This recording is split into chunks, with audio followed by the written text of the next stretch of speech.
বন্ধুসকল, নীলিম মহন্ত আৰ্ট ব্লগলৈ আপোনালোকক স্বাগতম জনাইছোঁ। নতুন এটা ভিডিঅ'। এইটো ভিডিঅ' পিছে আৰ্ট নহয়, বেলেগ কিছুমান কথাহে পাতিম। আজি অলপ বিৰতি এটা ল'বলৈ এনেই ওলাই আহিলোঁ মেঘালয়ৰ ফালে। গুৱাহাটীত যিহে গৰম আৰু ট্ৰেফিক জাম, হুলস্থুল, মনটো অস্থিৰ হৈ থাকে।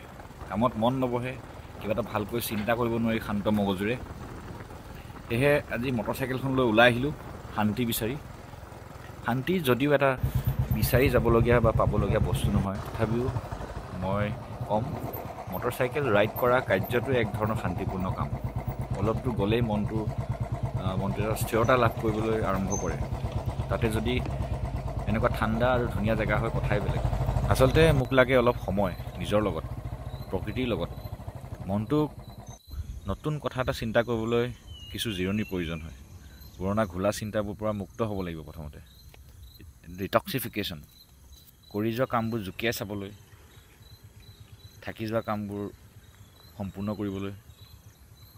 বিশেষকৈ ইউটিউব চেনেলত ডায়েৰীৰ দৰে কথাবোৰ, কামবোৰ, মুহূৰ্তবোৰ সাঁচি ৰাখি আপোনালোকৰ লগত শ্বেয়াৰ কৰি ভাল লাগে। যদি এই কামটো থাকি যায়, কিবা এটা খেলি মেলি লাগি থাকে।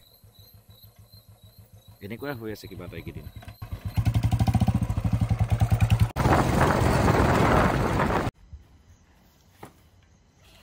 ইয়াতে ধুনীয়াকৈ বহি ল'ম, ভিডিঅ'কেইটা বনাই ল'ম। বহুত দিন হ'ল ভিডিঅ' দিয়া নাই, ভিডিঅ' পেণ্ডিং হৈ গৈ আছে। কামো চলি আছে কনষ্টেণ্টলি। গুৱাহাটীত আছিলোঁ, এতিয়া অলপ মেঘালয়ৰ ফালে ওলাই আহিছোঁ। কোনোবা এখন অচিনাকি গাঁও, তাতে আমি এটা ভাল জেগা পাই ইয়াতে বহি লৈছোঁ, বাইকখন ইয়াতে পাৰ্ক কৰিছোঁ। বহি অলপ ভিডিঅ'ৰ কাম কৰিম আজি, আৰু কাইলৈ দুদিনমান ইয়াতে থাকিম। একো বেলেগ কাম একো নকৰোঁ। বহুতকেইটা কাম প্ৰজেক্টছ গুচি গ'ল, এইবোৰৰ ৰিলছ বনোৱা নাই, ইউটিউবত ভিডিঅ' আপডেট কৰা নাই। এইফালে কমেণ্টছত আহি আছে, দাদা দেৰি হৈছে।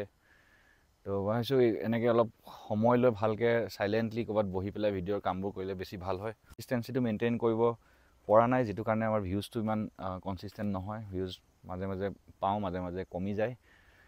উপায় নাই, সেইটোতো চলি থাকিব তেনেকৈ। কিন্তু এতিয়া এটা ইম্পৰ্টেণ্ট কথা ক'ম। এই কথাটো হ'ল অহা 26, 27, 28 আৰু 29 তাৰিখে অৰুণাচল প্ৰদেশৰ জিৰ'ত অনুষ্ঠিত হ'ব জিৰ' মিউজিক ফেষ্টিভেল। সেই মিউজিক ফেষ্টিভেলটো যোৱা বছৰ গৈছিলোঁ, বিৰাট এনজয় কৰিলোঁ। এটা বহুত ভাল পৰিৱেশ সৃষ্টি হয় জিৰ'ত। তো ভাবিছোঁ এইবাৰ আমি যাম আৰু তাত অলপ লাইভ লেণ্ডস্কেপ পেইণ্টিং কৰিম। তাৰ কাৰণে যি বস্তু দৰকাৰ হ'ব চব কেনভাছ লৈ যাম, পেইণ্ট লৈ যাম, আৰু আমি তাতে কেম্পিং কৰিম।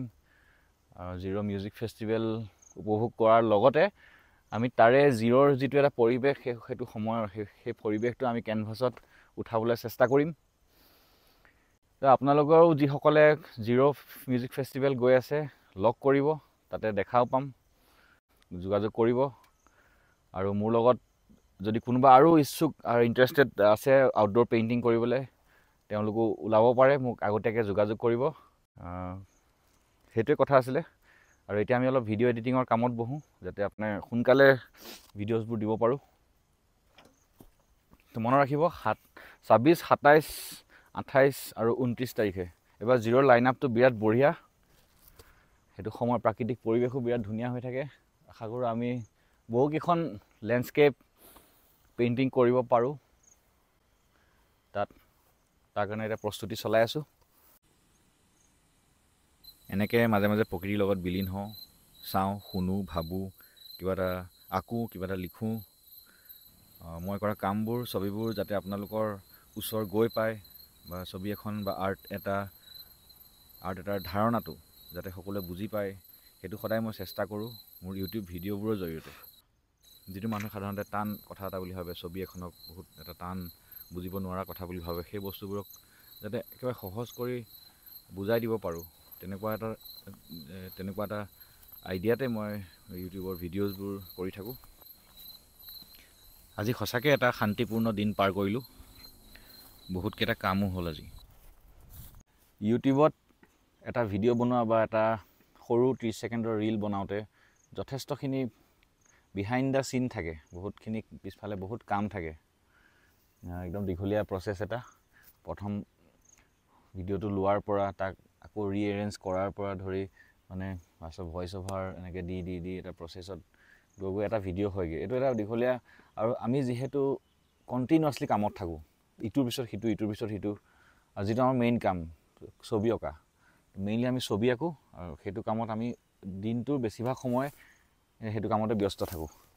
আৰু তাৰ মাজতে লৈ থাকিবলগীয়া শ্বৰ্টছবোৰ, তাৰপিছত আকৌ বহি লৈ ভালকৈ এটা সময় পোৱাটোৱে এটা টান কথা হৈ যায়, যে অলপ এটা ভিডিঅ' বনাবলৈ যে এটা বহিবলৈ যিখিনি সময় লাগে আমাক, সেই যথেষ্ট সময় কামবোৰৰ কাৰণে থাকি যায়, পোৱা নহয়। সেয়েহে আমি কেতিয়া ওলাই গুচি আহোঁ, একো নকৰোঁ, যাতে ভিডিঅ'বোৰ পাব্লিছ কৰিব পাৰোঁ। আৰু নিজৰে মানে ভাল লাগি নাথাকে ভিডিঅ'বোৰ যেতিয়া এনেকৈ মোবাইলত আবদ্ধ হৈ থাকে, কোনো চাবলৈও নাপায় কি কৰি আছোঁ, আপডেট নাই।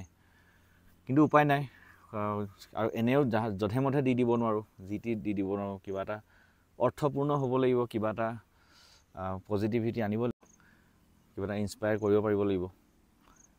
তেনেকেই আৰ্ট ৱৰ্কবোৰতো চলি আছে, ইটোৰ পিছত সিটো ইটোৰ পিছত সিটো বহুত চলি আছে। খালি ভিডিঅ'হে দিব পৰা নাই।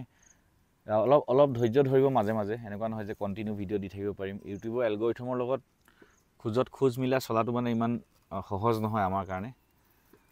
যিহেতু ভিডিঅ'টো মই এনেকৈ বেলেগকো দি দিব নোৱাৰোঁ যে তই মোৰ কাৰণে বনাই দিবি, কাৰণ গোটেই প্ৰচেছটো মই এনজয় কৰোঁ, ভিডিঅ'টো হোৱালৈকে কৰাৰ পৰা। তেনেকুৱা নহয়, পইণ্টে নাথাকে তাক গোটেই কথাটোত। তো তেনেকুৱাই এতিয়া একেলগে মই কেইবাটাও ভিডিঅ' কৰি আছোঁ, তাৰ মাজত কিছুমান এৰি দিম।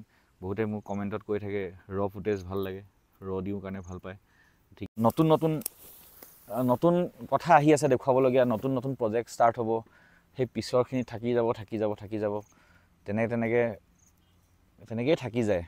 আৰু সেইকাৰণে আমি মাজত সময় উলিয়াই এনেকৈ আজি বহি আছোঁ। আপোনালোকে ধৈৰ্য ধৰিব, অপেক্ষা কৰিব আৰু চাই থাকিব। নেক্সট আমাৰ যিটো প্ৰজেক্ট আছে, সেইটোৰ পৰা আমি কণ্টিনিউ আকৌ ভিডিঅ' কৰা আৰম্ভ কৰিম। জিৰ'ত আমি কি কৰিছোঁ আপডেট দি থাকিম। তাৰ আগত যিখিনি কাম হৈছে সেইখিনি এতিয়া চলি আছে, 5টামান ভ্লগ তাৰ আগত গুচি যাব, একেলগেই যাব পাৰে 2 এদিনতে। তো চাই থাকক, ধন্যবাদ। সেইটোৱে ক'ব বিচাৰিছিলোঁ, যাতে ভিডিঅ'টো দেৰি হ'লে যাতে এনেকুৱা চোৱা বন্ধ কৰি নিদিব। চাব, 2 দিনমান ধৈৰ্য ধৰিব, আহিব নহয়, ভাল কণ্টেণ্ট আহিব। ফটোৱাৰ কথা একো নাই, সময় লৈ কৰোঁ লাগিলে, কিন্তু ভাল কণ্টেণ্ট ক্ৰিয়েট কৰোঁ। চাই থাকিব।